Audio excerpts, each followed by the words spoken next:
Hey guys, welcome back to my channel. If you are new here, I'm Melissa. I am a registered dietitian, and here on my channel we talk about all things food and nutrition. So if you're into that, you're in the right place.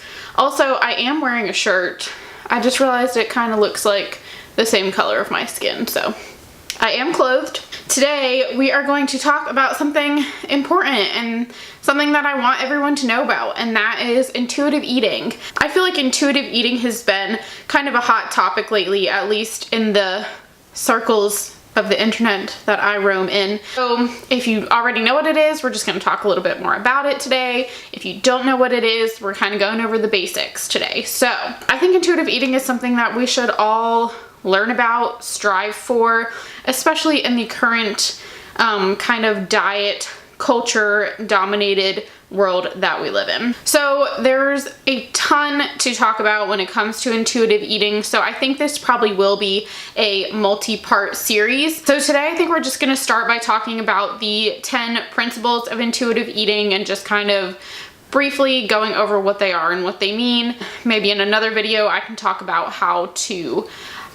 become an intuitive eater, and I don't know, I'm sure there's plenty of other topics I can come up with around intuitive eating as well. So if you're interested in that, leave me a comment below and let me know specifically what topics around intuitive eating you'd like me to talk about. But with all that said, let's get started talking about the principles of intuitive eating. So first of all, if you don't know what intuitive eating is, the definition of an intuitive eater is someone who makes food choices without experiencing guilt, honors hunger, respects fullness, and enjoys the pleasures of eating. So it's basically listening to your body, not focusing on weight loss or specific diets, just really kind of listening to what your body needs, what your body wants. And nutrition is part of that. It's not saying just go out and eat chips and donuts every day because that's what you want.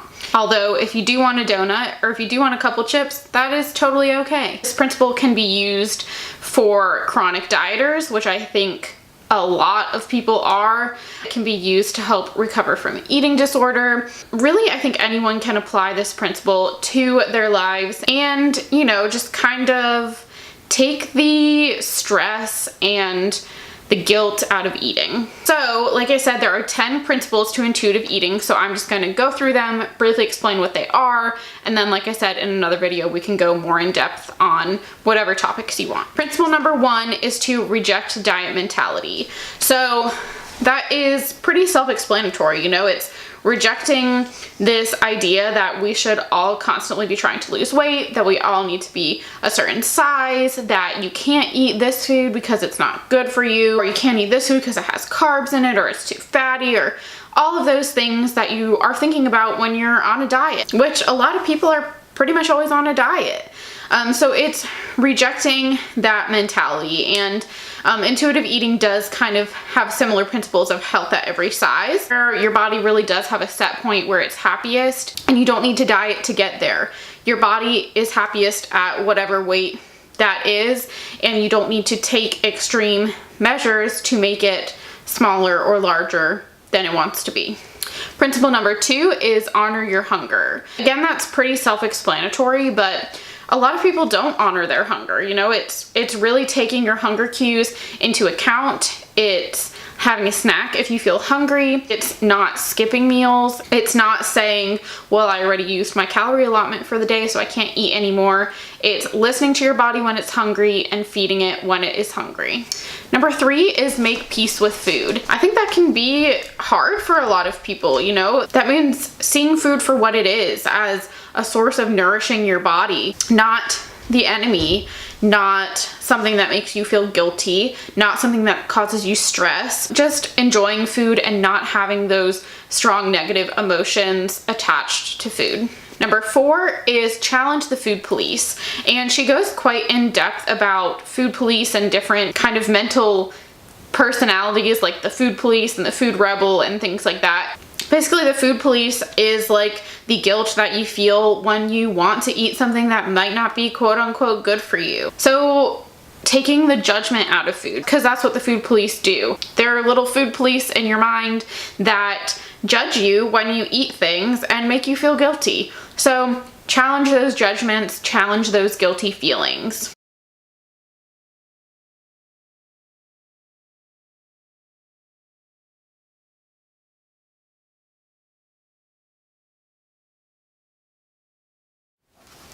Number 6 is find the satisfaction factor.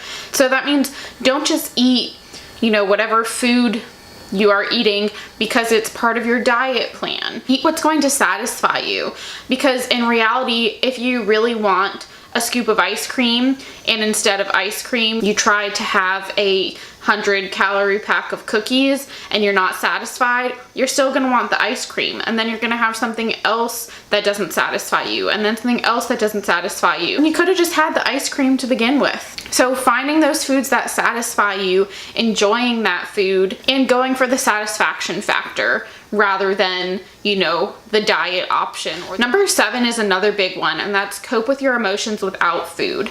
This is a huge one that I see in my job, and that I think if you think about it, most people do have some emotional attachment to food or some way of dealing with emotions that involve food, whether that's stress eating, emotional eating, not eating when you're stressed. There's so many different factors that can come into it. And to really have a healthy relationship with food, we need to find a way of dealing with our emotions that don't involve food.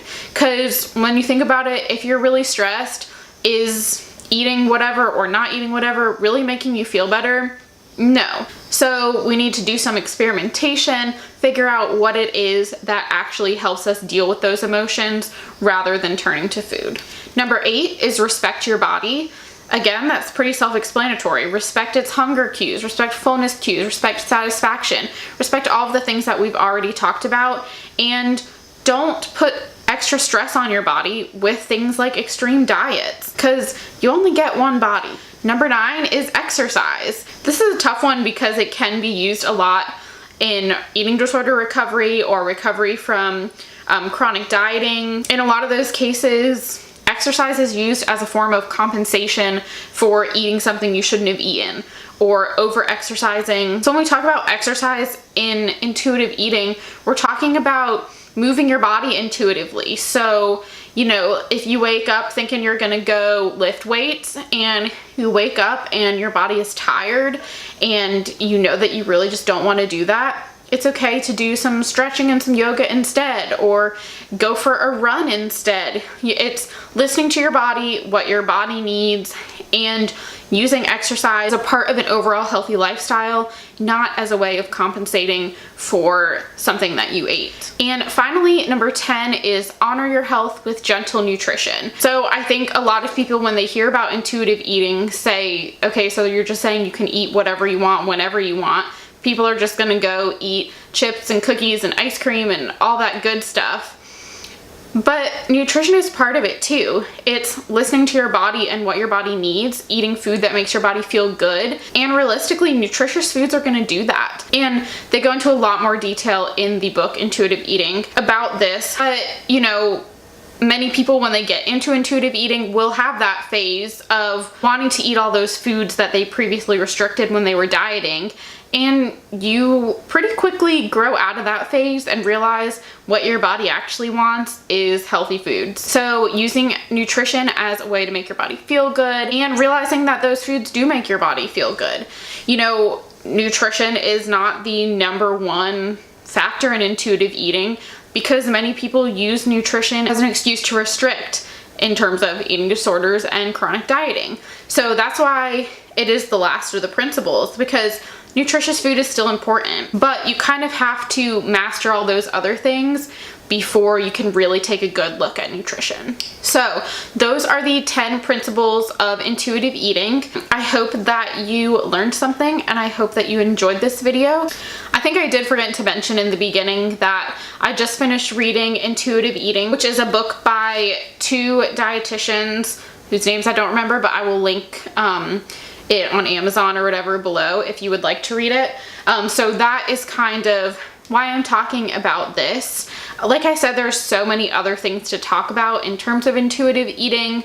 So if you have specific topics about intuitive eating you would like me to talk about, then please leave them down below, because I would love to continue making videos about this. I also would highly recommend this book to anyone who's interested in intuitive eating, or, you know, kind of healing their relationship with food, stopping the diets, everything like that. I think this is a really great book to read. I hope that you enjoyed this video. Give it a thumbs up if you did. Don't forget to subscribe if you have not already, and I will see you next week.